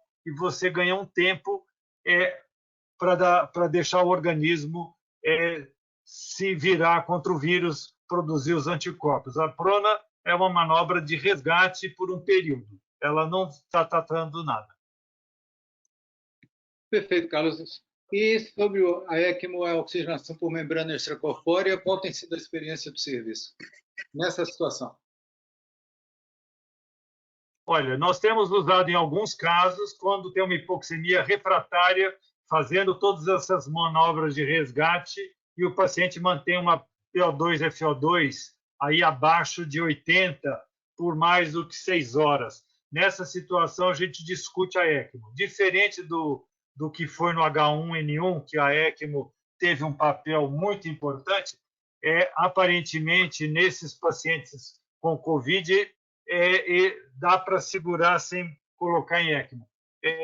Desde o começo que abrimos os leitos do Hospital das Clínicas para Covid, já tivemos 300 pacientes na UTI, nós fizemos ECMO em 2 pacientes até agora. A Ludmila tem experiência, Ludmila? Você quer comentar? Professor, eu fiz ECMO em um único caso, dentre 22, em uma UTI, mas realmente eu acho que o nosso dado, em termos de porcentagem, ele bate com a literatura. É menos de 1% dos pacientes que vai precisar de ECMO. Acho que o grande ponto que o professor colocou no protocolo é, quando você fez a prona, o doente não respondeu, colocou óxido nítrico, é o tempo para você ativar o time. Idealmente, você tem que ter um time de ECMO bem estruturado ou um serviço de referência. Não é algo para a gente fazer da noite para o dia numa emergência. Então, é isso que a gente tem realmente feito. Os hospitais que não têm capacitação, tentar capacitar com algum instituto de referência, se possível, porque realmente não é algo da noite para o dia que a gente consegue instituir em qualquer lugar. Obrigado. Eu queria franquear a palavra aos demais participantes que quiserem dirigir palavras, perguntas e comentários para o professor Carlos e professora Ludmila. Eu tenho mais algumas perguntas a fazer, se for o caso, mas eu gostaria de uma participação maior dos senhores. Posso perguntar? Pois não, pode se identificar. Alô? Pode se identificar, por favor. José Roberto Baratella, Federação das Academias de Medicina, eu sou de São Paulo. Quais são as indicações de traqueostomia nesses pacientes, professor? Bom, eu vou falar primeiro porque eu sei que eu tenho uma visão um pouco mais conservadora. Eu presido, eu brinco com os meus residentes que eu sou presidente da Liga de Proteção ao Pescoço. Então, eu não sou um grande adepto da traqueostomia. Esses pacientes, eles costumam ficar 15 dias sob ventilação, mas eles se recuperam bem. Todos esses casos que nós temos acompanhado, precisamos muito pouco fazer traqueostomia. Na realidade, eu lembro de um só, mas pode ter escapulido alguma coisa. Às vezes, a gente discute a traqueostomia porque esses pacientes eles precisam receber muita sedação, eles não são fáceis de ser sedados. E, às vezes, demora muito e eles acordam muito agitados, e aí, nessa situação, a intubação começa a ficar perigosa, ou para uma intubação acidental ou para uma lesão de traqueia, porque o paciente fica se debatendo muito. Nessas situações, quando tem um quadro neurológico junto, eu não estou conseguindo caminhar no meu desmame, então eu tenho discutido a traqueostomia. Fora disso, não tenho indicado de rotina. E a traqueostomia tem alguns cuidados especiais para que ela seja realizada. Mais alguma pergunta? Obrigado. Eu queria só fazer um comentário em relação à questão do paciente com congestão pulmonar, com essa questão do balanço hídrico. A gente sabe que 30% a 40% desses pacientes vai evoluir para a necessidade de terapia de substituição renal, e isso tem um impacto prognóstico muito sério. E a gente observa, principalmente na fase aguda da doença, muita inflamação, muita vasodilatação, muita hipovolemia. Então, se nós tivermos uma avaliação clínica detalhada, parâmetros de perfusão tecidual e o eco, que ajudaria com uma sonda, fazer ultrassom de tórax e com outra, avaliar cavidade ventricular, função, cava, ajudar na indicação da volemia, a gente tem que tomar bastante cuidado, porque às vezes a gente fica com aquilo na cabeça. Eu tenho que negativar, depende da fase que o paciente está, depende se ele não tem nenhum sinal sugestivo de hipoperfusão tecidual. Então, esse é um ponto-chave. A gente começou, é só ARDS, mas não é só ARDS. Esses pacientes têm um comprometimento hemodinâmico grande, eles precisam de muita sedação, às vezes curare. Então, a gente tem que cuidar da volemia de uma maneira muito individualizada. Jorge, posso fazer uma pergunta? Pois não, por favor. Ludmila, minha querida amiga, tem uma pergunta que não quer calar. É porque isso nos é perguntado todos os dias lá no hospital. E você, como está aí, vocês dois, como estão aí no epicentro da pandemia no Brasil, talvez possam ter uma visão mais apropriada do que nós que estamos afastados desse epicentro, quer dizer, não estamos vivendo esse epicentro que vocês já estão vivendo aí em São Paulo. O ministro Mandetta, nas suas preleções diárias, ele falava que o pico da pandemia chegar em abril, depois ele passou para maio, depois ele passou para junho, por fim já admitia que a gente chegava até julho. E essa pergunta a gente ouve todos os dias, são empresários ligando, preocupados, os pacientes, enfim. A visão de vocês pela evolução do que está acontecendo em São Paulo, que é epidemiologicamente diferente ainda do que está acontecendo, por exemplo, aqui na Bahia. Mas em São Paulo, Ceará e Amazonas, e agora entrando em Pernambuco, já vive uma situação bastante acentuada, digamos assim, de epidemiologicamente falando da doença. Qual é a visão? Vocês já dá para arriscar, ou já dá para pensar de que o pico chegou no Brasil, via São Paulo e esses outros estados, ou que ele ainda vai demorar, ou que a gente tem que esperar muito mais ainda para ter uma visão real disso? Desculpe pela pergunta, mas é o que a gente ouve na prática todos os dias aqui.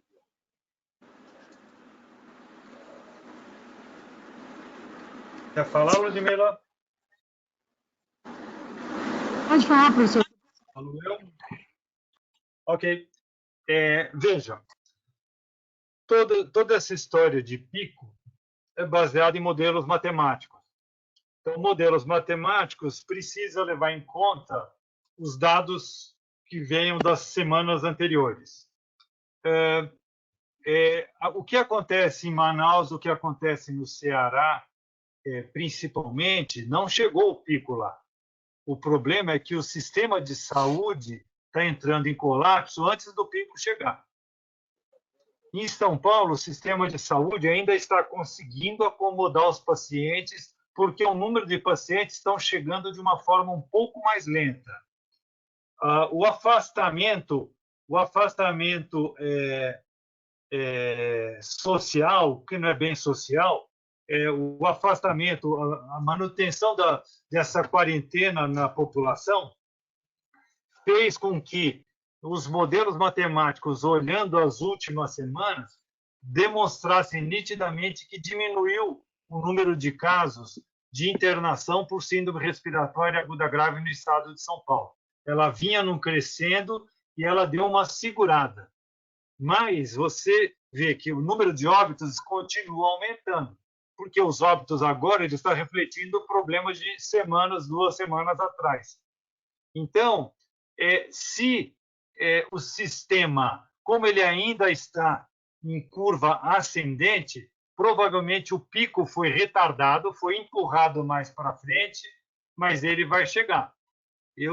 Todo dia, quando eu abro a janela de manhã do meu quarto, eu olho para cima para ver se o tsunami já chegou, porque ele vai chegar. Eu acredito que São Paulo ainda vai sofrer um pouco, o interior de São Paulo começou a sofrer agora e a doença está se espalhando pelas estradas de rodagem. Você pega o eixo da estrada que vai em direção de Ribeirão Preto, passando por Campinas, o eixo da estrada que vai para Sorocaba, passa por Sorocaba e vai em direção oeste do estado, você vê que está aumentando os casos nessa região. Mas, por enquanto, como desde começo de fevereiro nós temos nos organizado para receber esses casos, por enquanto ainda não estamos em colapso, ainda estamos conseguindo absorver os pacientes que estão chegando. Jorge, eu teria uma pergunta, por favor. Sim. É sobre que heparina você tem utilizado e qual a posologia? Ludmila? Oi, professor. Então é o seguinte, esse paciente grave, ao se internar na UTI, é claro que ele vai receber heparina profilática. Se o clearance de creatinina dele está normal, ou pelo menos até 40 ml por minuto por metro quadrado, não vem piorando nos últimos dias ou horas, a conduta é enoxaparina 40 miligramas uma vez por dia. Clearance menor que 40, ou doente muito grave, em piora da função renal, heparina 5.000 de 12 em 12 ou de 8 em 8, heparina não fracionada. A questão da anticoagulação, se você tiver diagnóstico de embolia associada, está indicada.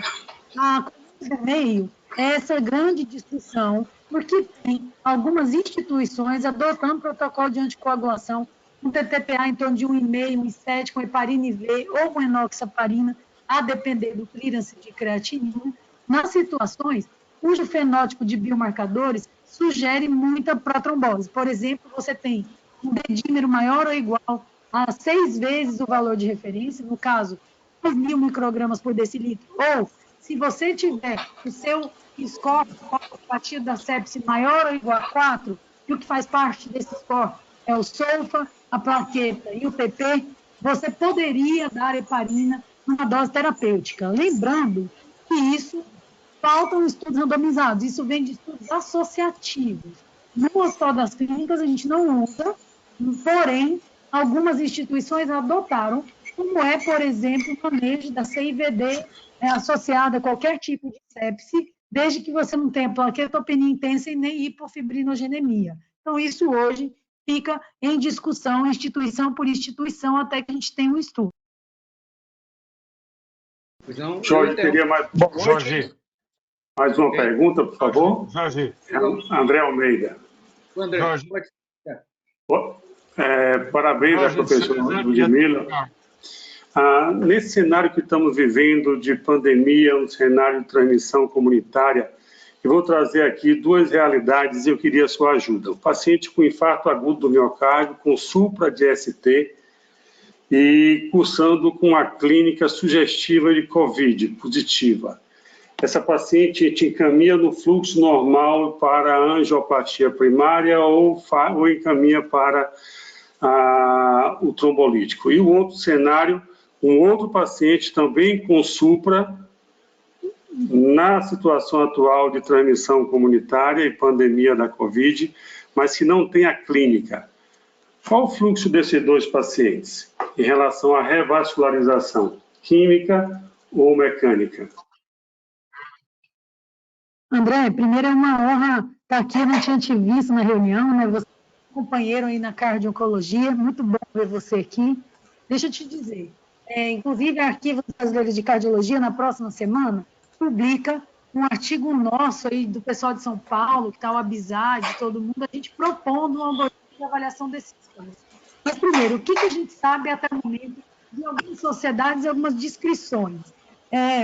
Se você tem no seu local, com a sua instituição, onde você está tratando esse paciente COVID, e você tem um paciente com supradesnivelamento segmento ST, ele tem condição hemodinâmica para ser transferido para o laboratório de hemodinâmica dentro da próxima hora.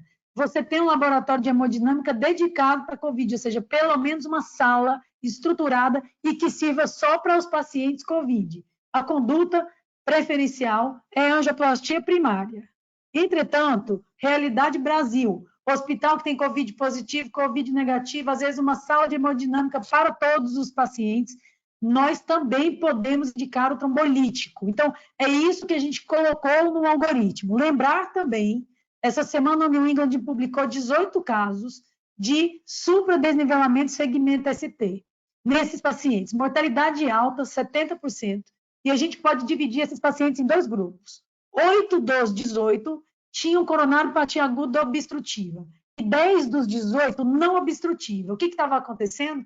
Choque, inflamação, hipóxia, crise de citocinas. A mortalidade da doença aguda obstrutiva foi 50% e a mortalidade da injúria miocárdica não isquêmica com supradesnivelamento de segmento ST foi de 90%. Então, o primeiro assunto primeira questão, enquanto você está dando antiagregante plaquetária e heparina, restaurar a hemodinâmica, restaurar a hipoxemia. Se você tem um laboratório dedicado a pelo menos uma sala ou está no hospital de referência, a conduta é transportar o doente e fazer angiografia, angioplastia primária. Se o seu doente está instável, hipoxêmico, não tem condição de ser transferido e, ao mesmo tempo, você tem uma única sala de hemodinâmica, um hospital que está atendendo outros pacientes, você pode sim submeter esse doente à trombólise. É isso que a gente vai recomendar. Eu não sei se todos estão de acordo com isso, o que vocês acham? Adelson, quer comentar?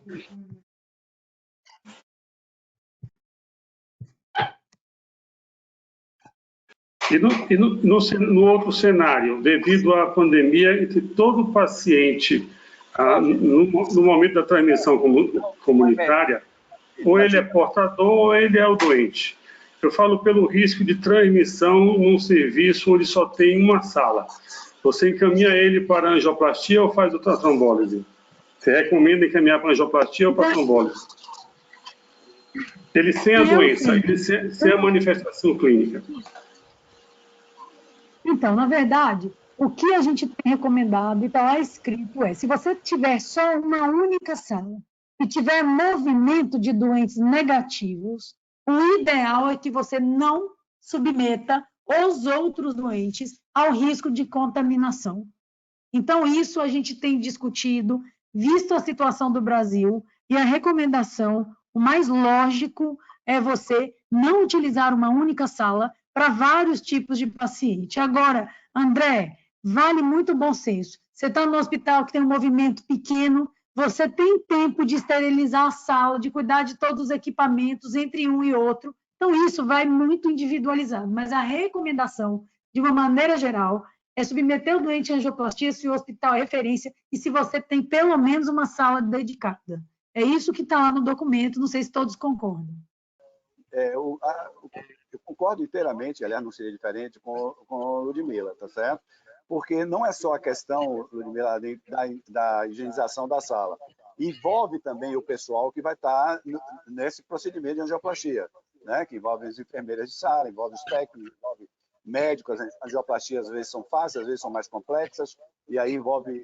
Então, nesse momento, se você não tiver realmente condição, e no Brasil a gente não tem, de ter uma sala exclusiva para esse tipo de paciente, até pelo volume, não é? A nossa recomendação é seguir essas orientações aí que a Ludmila fez, não só em relação à sala, à higienização da sala, como também em relação à questão do pessoal. O Pedro Lemos, do Einstein, publicou recentemente, nos enviou um protocolo que eles criaram lá para poder atender a esses pacientes nessas situações, mas um protocolo muito próprio lá da estrutura que tem o hospital.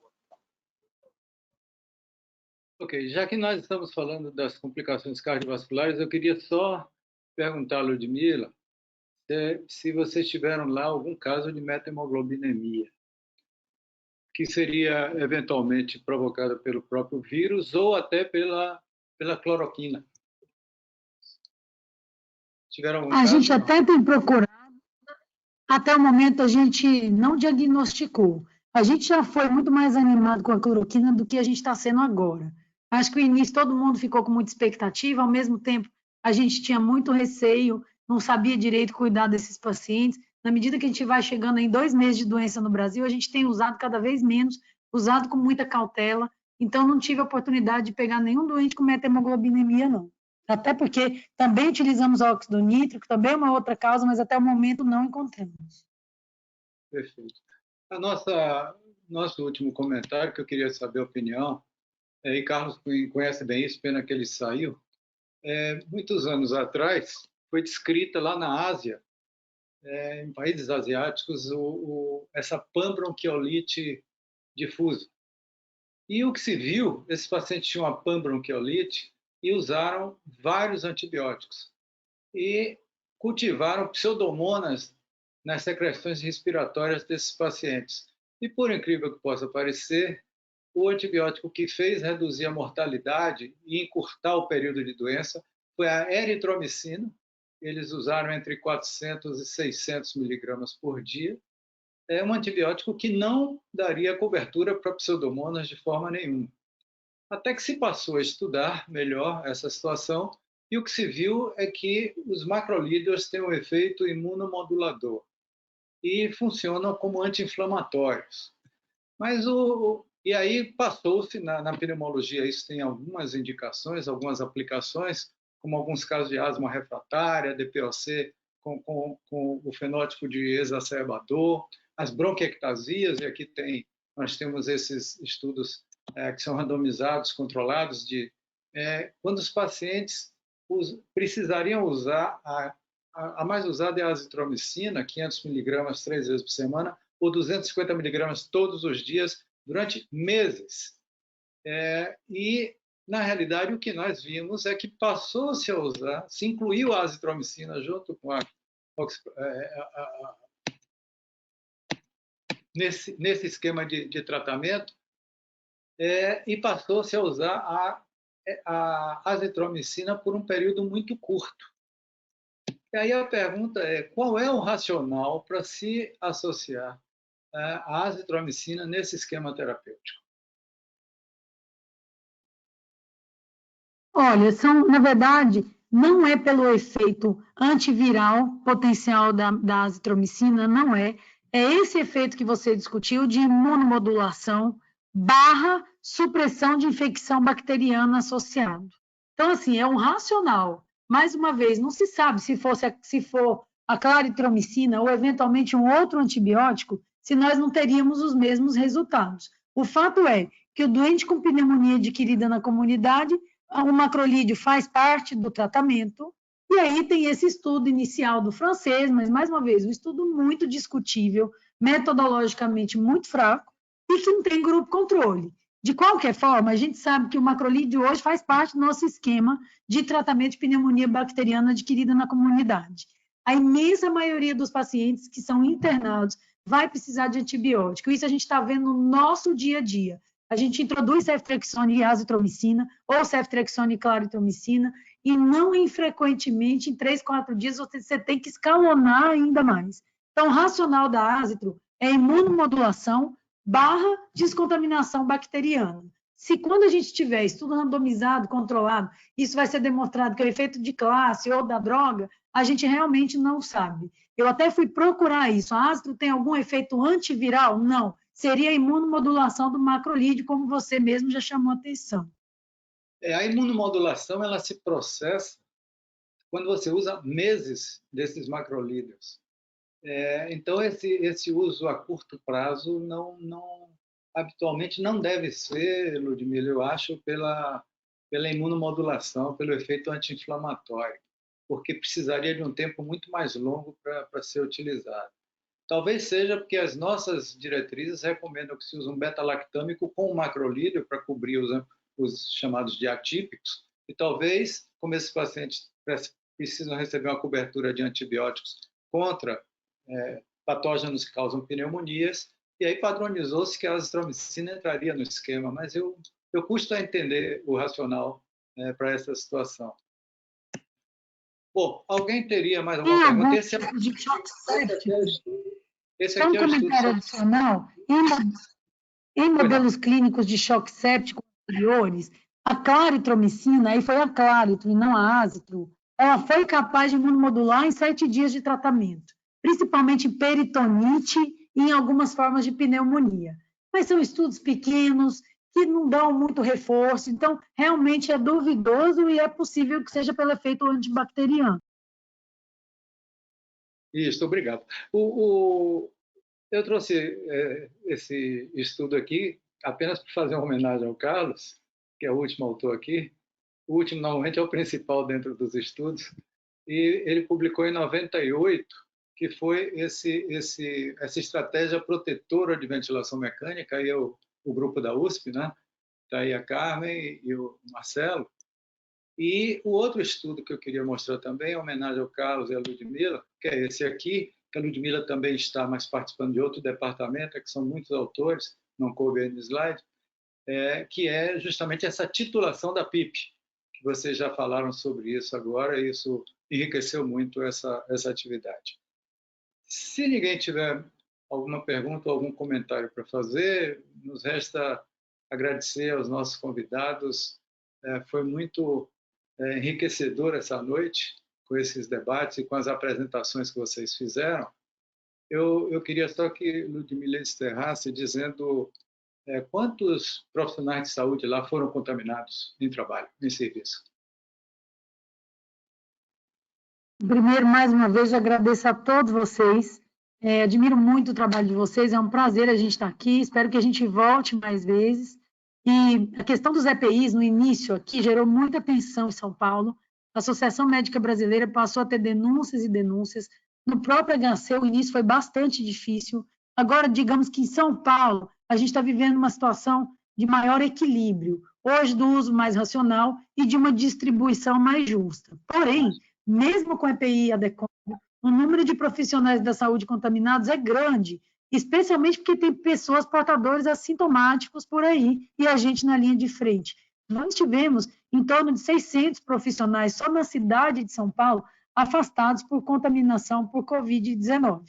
Felizmente, o número de mortes foi bem pequeno. Nos últimos dias ele vem reduzindo, mas canais abertos como a AMB ainda tem sido fonte de muitas denúncias de instituições da periferia da cidade de São Paulo, do estado de São Paulo, por condições inadequadas de trabalho. Então, esse é um ponto-chave que ainda chama muita atenção, é a gente trabalhar de uma maneira tranquila. Nós, agora que somos as vozes, os líderes médicos, temos um papel muito forte de tentar ir na UTI o tempo todo, de motivar as pessoas, de estar à disposição. Tem a questão muito desafiadora, que é a questão do familiar não poder visitar o doente, a informação ser dada por telefone. A gente tem tentado fazer o que pode, com projetos com Skype, mas tem a questão da segurança. De qualquer forma, são muitos desafios. O que o Carlos falou agora há pouco, o professor Carlos, o HC, a cada dia que abre 10, 20 leitos e abre vaga no plantão controlador, tem 50, 60 pedidos por dia. Então, o professor Jadelson perguntou, o que vocês esperam dos próximos dias? Aqui é elevação mesmo. E eu tinha colocado nos meus slides que de ontem para hoje nós tivemos 383 óbitos. Esse dado está errado. O Ministério da Saúde acabou de corrigir, pelo menos isso. Então, foram 113 óbitos e não 383, mas ainda assim, o número é alto. Para terminar, o plano de flexibilização do isolamento que os Estados Unidos publicou, achei muito interessante. Isso mostra que a gente está longe disso. A gente teria que cumprir 3 metas. Primeiro, é demonstrar que nos últimos 14 dias houve uma redução do número de casos novos. Segundo, a gente deveria demonstrar que o nosso sistema de saúde não está colapsado e que a gente tem um plano B de ativação de novos leitos em caso de necessidade. E a terceira e última meta seria a gente disponibilizar testes para a população. Ou seja, enquanto a gente, regionalmente falando, não atender essas 3 metas, realmente é muito difícil a gente imaginar que nas próximas 1, 2, 3 semanas a gente possa ter uma saída com responsabilidade. Muito obrigado, Ludmila. Enriqueceu muito nossa noite. Realmente, a melhor forma de combater a pandemia é com a informação. E nós precisamos passar a informação verdadeira e consistente. Muito obrigado. Obrigado a todos e à Academia de Medicina da Bahia pela oportunidade.